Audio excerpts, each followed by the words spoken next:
आज हम बात करेंगे और सुनेंगे किशोरी लाल गोस्वामी की एक कहानी इंदुमती, जिसे आचार्य रामचंद्र शुक्ल ने अपने हिंदी साहित्य के इतिहास में बताया है कि यह प्रथम कहानी है। तो हिंदी साहित्य की प्रथम कहानी के रूप में जिसे मान्यता प्राप्त है वह है इंदुमती अपने बूढ़े पिता के साथ विंध्याचल के घने जंगल में रहती थी। जब से उसके पिता वहाँ पर कुटी बनाकर रहने लगे, तब से वह बराबर उन्हीं के साथ रही। न जंगल के बाहर निकली, न किसी दूसरे का मुँह देख सकी। उसकी अवस्था 4-5 वर्ष की थी जबकि उसकी माता का परलोकवास हुआ और जब उसके पिता उसे लेकर वनवासी हुए। जब से वह समझने योग्य हुई, तब से नाना प्रकार के बनेले पशु पक्षियों, वृक्षावलियों और गंगा की धारा के अतिरिक्त यह नहीं जानती थी कि संसार व संसारी सुख क्या है और उसमें कैसे कैसे विचित्र पदार्थ भरे पड़े हैं। फूलों को बीन बीन कर माला बनाना, हरणों के संग कलोल करना, दिन भर वन वन घूमना और पक्षियों का गाना सुनना, बस यही उसका काम था। वह यह भी नहीं जानती थी कि मेरे बूढ़े पिता के अतिरिक्त और भी कोई मनुष्य संसार में है। एक दिन वह नदी में अपनी परछाई देखकर बड़ी मोहित हुई, पर जब उसने जाना कि यह मेरी परछाई है, तब बहुत लज्जित हुई। यहाँ तक कि उस दिन से फिर कभी उसने नदी में अपना मुख नहीं निहारा। गर्मी की ऋतु, दोपहर का समय, जबकि उसके पिता अपनी कुटी में बैठे हुए गीता की पुस्तक देख रहे थे, वह नदी किनारे पेड़ों की ठंडी छाया में घूमती, फूलों को तोड़ तोड़ नदी में बहाती हुई कुछ दूर निकल गई थी कि एकाएक चौंक कर खड़ी हुई। उसने एक ऐसी वस्तु देखी जिसका उसे स्वप्न में भी ध्यान ना था और जिसके देखने से उसके आश्चर्य का कोई ठिकाना ना रहा। उसने क्या देखा कि एक बहुत ही सुंदर 20-22 वर्ष का युवक नदी के किनारे पेड़ की छाया में घास पर पड़ा सो रहा है। इंदुमती ने आज तक बूढ़े पिता को छोड़ किसी दूसरे मनुष्य की सूरत तक नहीं देखी थी। वह अभी यही सोचे हुई थी कि यदि संसार में और भी मनुष्य होंगे तो वे भी मेरे पिता की भांति ही होंगे और उनकी भी दाढ़ी मूछें पकी हुई होंगी।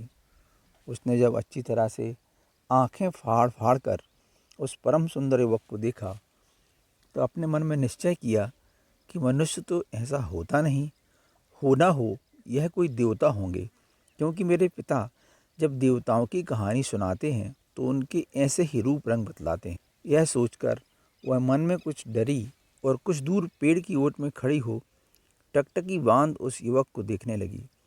मारे डर के युवक के पास तक न गई और उसकी सुंदरता से मोहित हो कुटी की ओर भी अपना पैर न बढ़ा सकी। यूं ही घंटों बीत गए, पर इंदुमती को न जान पड़ा कि मैं कितनी देर से खड़ी खड़ी इसे निहार रही हूँ। बहुत देर पीछे वह अपना जी कड़ा करके वृक्ष की ओट से निकल युवक के आगे बढ़ी। 2 ही 4 ढक चली होगी कि एकाएक युवक की नींद खुल गई और उसने अपने सामने एक परम सुंदरी देवी मूर्ति को देखा, जिसके देखने से उसके आश्चर्य की सीमा न रही। मन ही मन सोचने लगा, इस भयानक घनघोर जंगल में ऐसी मनमोहिनी परम सुंदरी स्त्री कहाँ से आई? ऐसा रूप रंग तो बड़े बड़े राजाओं के निवास में भी दुर्लभ है, सो इस वन में कहाँ से आया? या तो मैं स्वप्न में स्वर्ग की सैर करता होऊंगा, या किसी देव कन्या या वन देवी ने मुझे छलने के लिए दर्शन दिया होगा।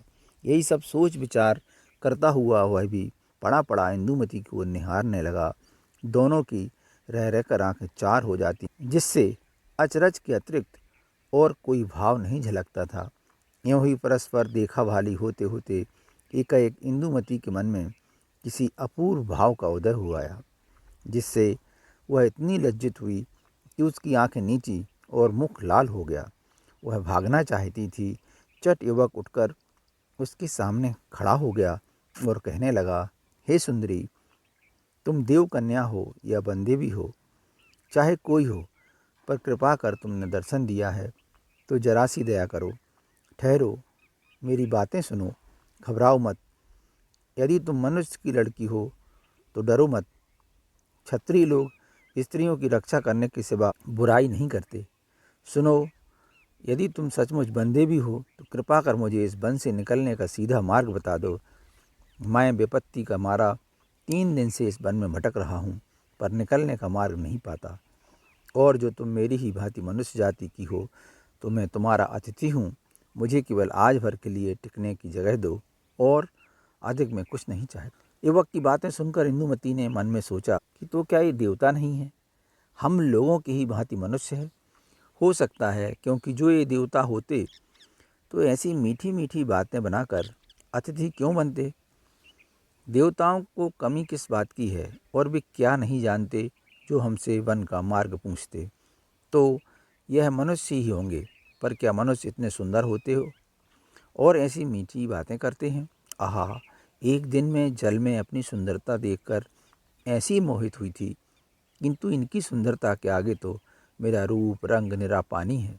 इस तरह सोचते विचारते उसने अपना सिर ऊंचा किया और देखा कि युवक अपनी बात का उत्तर पाने के लिए सामने एकटक लगा खड़ा है। यह देख वह बहुत ही अधीनताई और मधुर स्वर से बोली कि मैं अपने बूढ़े पिता के साथ इस घने जंगल के भीतर एक छोटी सी कुटी में, जो एक सुहावनी पहाड़ी की चोटी पर बनी हुई है, रहती हूँ।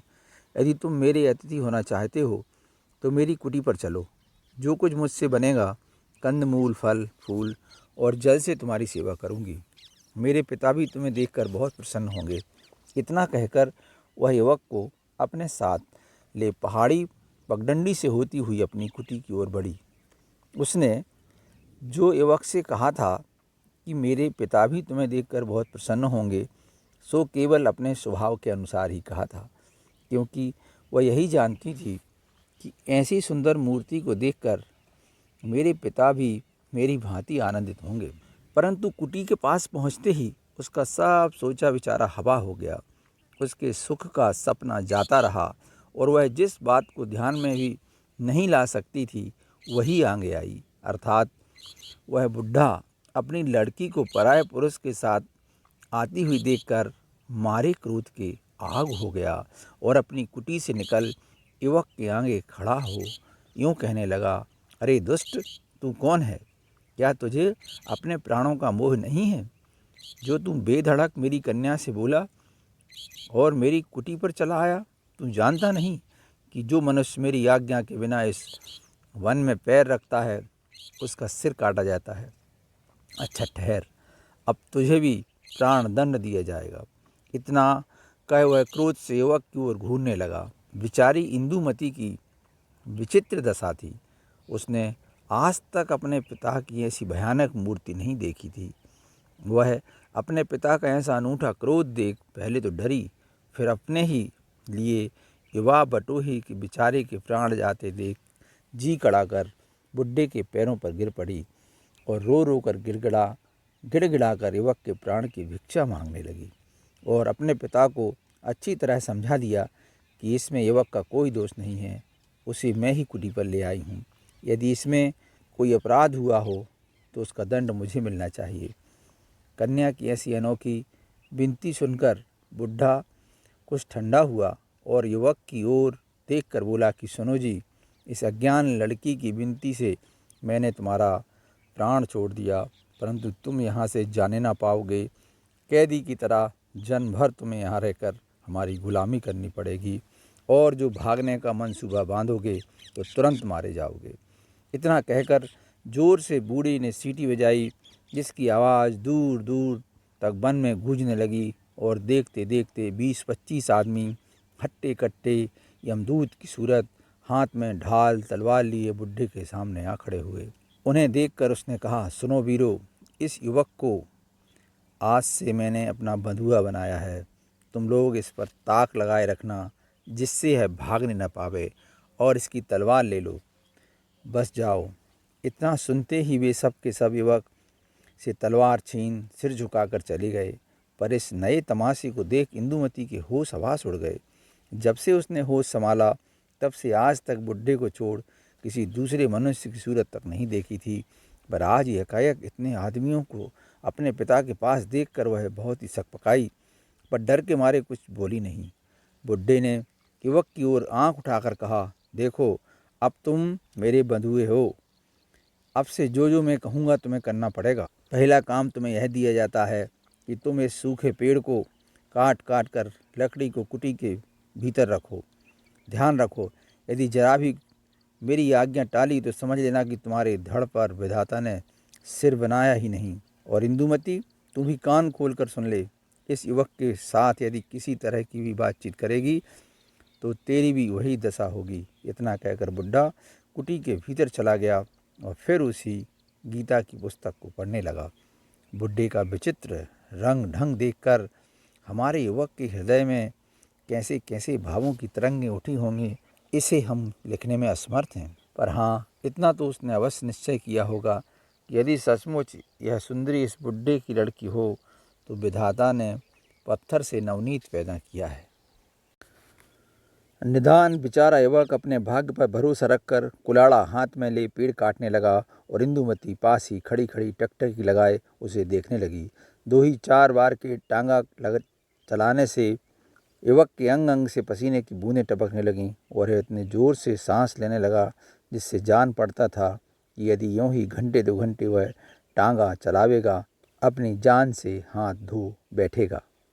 उसकी ऐसी दशा देखकर इंदुमती ने उसके लिए फल और जल ला आंखों में आंसू भरकर कहा, सुनो जी, ठहर जाओ, देखो यह फल और जल में लाई हूँ, इसे खा लो, जरा ठंडे हो लो, फिर काटना छोड़ो, मान जाओ। युवक ने उसकी प्रेम भरी बातों को सुनकर कहा, सुंदरी, मैं सच कहता हूँ कि तुम्हारा मोह देखने से मुझे कुछ परिश्रम का कष्ट जरा भी नहीं व्यापता। यदि तुम यूँ ही मेरे सामने खड़ी रही तो मैं बिना अन्न जल किए सारे संसार के पेड़ काट कर रख दूँ। और सुनो तो सही, अपने पिता की बातें याद करो, क्यों नाहक मेरे लिए अपने प्राण संकट में डालती हो। यदि भी सुन लेंगे तो क्या होगा, और मैं तो सुस्ताने लगूंगा तो लकड़ी कौन काटेगा। जब भी देखेंगे कि पेड़ नहीं कटा तो कैसे उपद्रव करेंगे। इसलिए हे सुशीले, मुझे मेरे भाग्य पर छोड़ दो। युवक की ऐसी करुणा भरी बातें सुनकर इंदुमती की आंखों से आंसू बहने लगे। उसने बरजोरी युवक के हाथ से कुठार ले लिया और कहा, भाई, चाहे कुछ भी हो पर जरा तो ठहर जाओ। मेरे कहने से मेरे लाए हुए फल खाकर दम ले लो, जब तक तुम्हारे बदले में मैं लकड़ी काटती हूँ। युवक ने बहुत समझाया पर वह ना मानी और अपने सुकुमार हाथों से कुठार उठाकर पेड़ पर मारने लगी। युवक ने जल्दी जल्दी उसके बहुत कहने से कई फल खाकर 2 घूंट जल पिया। इतने ही में हाथ में नंगी तलवार लिए बुढ़ा कुटी से निकलकर युवक से बोला, क्यों रे नीच, तेरी इतनी बड़ी सामर्थ कि आप तो बैठा बैठा सुस्ता रहा है और मेरी लड़की से पेड़ कटवाता है। रह, अभी तेरा सिर काटता हूँ। फिर इंदुमती की ओर घूमकर बोला, क्यों री ढीठ, तैने मेरे मना करने पर भी इस दुष्ट से बातचीत की। रह जा, तेरा भी वध करता हूँ। बुढ़े की बातें सुन युवक उसके पैरों पर गिर पड़ा और कहने लगा, महाशय, इस बिचारी का कोई अपराध नहीं है, इसे छोड़ दीजिए, जो कुछ दंड देना है वह मुझे दीजिए। इंदुमती भी उसके पैर पर गिरकर कहने लगी, नहीं नहीं, इसका कोई दोष नहीं है, मैंने बरजोरी इससे कुठार ले ली थी, इसलिए हे पिता, अपराधनी मैं हूँ, मुझे दंड दीजिए, इन्हें छोड़ दीजिए। उन दोनों की ऐसी बातें सुनकर बुढ़े ने कहा, अच्छा, तो मैं तुम दोनों को छोड़ देता हूँ, पर देखो, फिर मेरी बातों का ध्यान न रखोगे तो मारे जाओगे। इतना कह बुढ़ा कुटी में चला गया और वे दोनों एक दूसरे का मुँह देखने लगे। इंदुमती बोली कि घबराओ मत, मेरे रहते तुम्हारा बाल भी बांका न होगा। और युवक ने कहा, प्यारी, क्यों व्यर्थ मेरे लिए कष्ट सहती हो, जाओ कुटी में जाओ।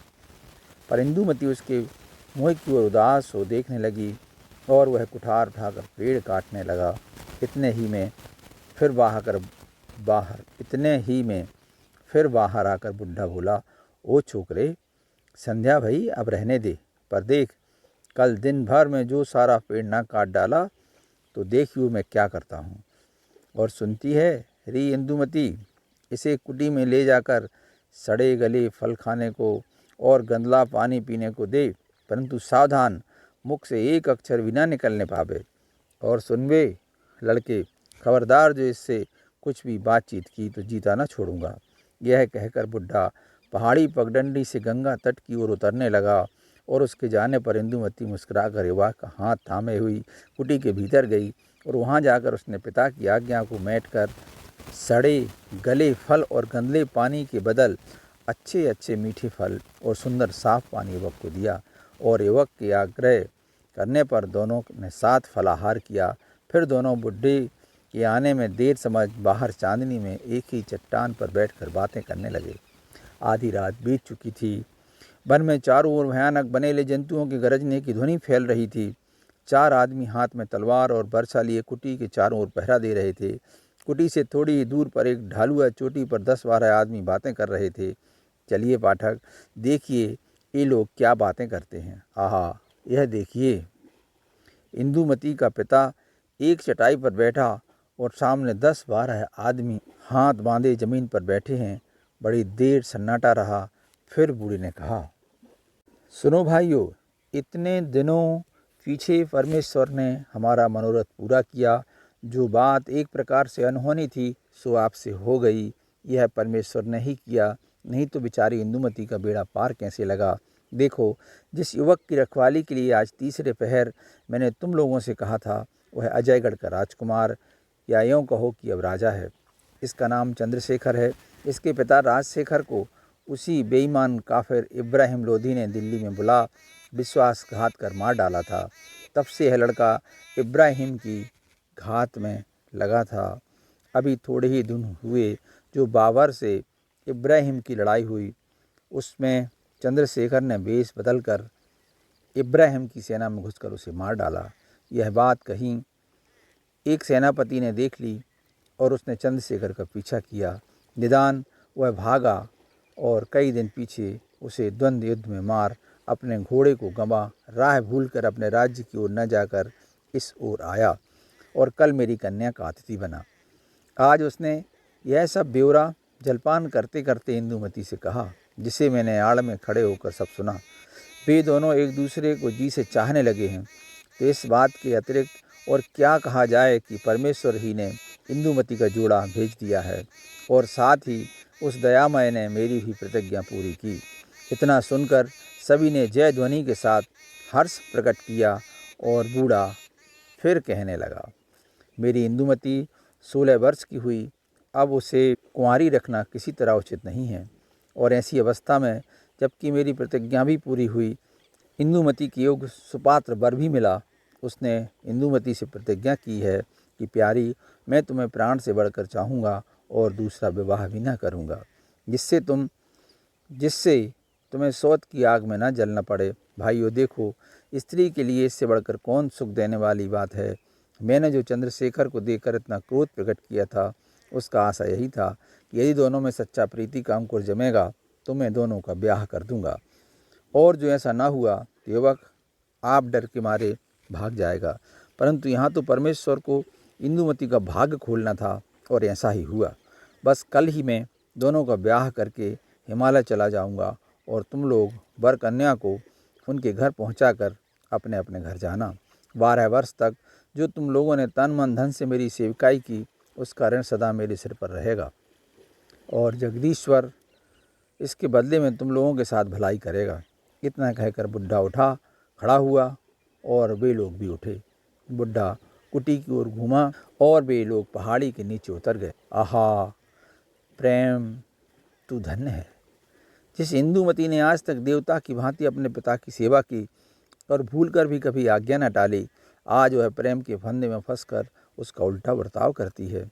वृद्ध ने लौटकर क्या देखा कि दोनों कुटी के पिछवाड़े चांदनी में बैठे बातें कर रहे हैं। यह देख वह प्रसन्न हुआ और कुटी में जाकर सो रहा। पर हमारे दोनों नए प्रेमियों ने बातों ही में रात बिता दी। सवेरा होते ही युवक कुठार से लकड़ी काटने लगा और इंदुमती सारा काम छोड़कर खड़ी खड़ी उसके मुख की ओर देखने लगी। थोड़ी ही देर में युवक के सारे शरीर से पसीना टपकने लगा और चेहरा लाल हो गया। इतने में वृद्ध ने आकर गरज कर कहा, ओ लड़के, बस पेड़ पीछे काटियो। पहले जो लकड़ियां काटी हैं उन्हें उठाकर कुटी के पिछवाड़े ढेर लगा दे।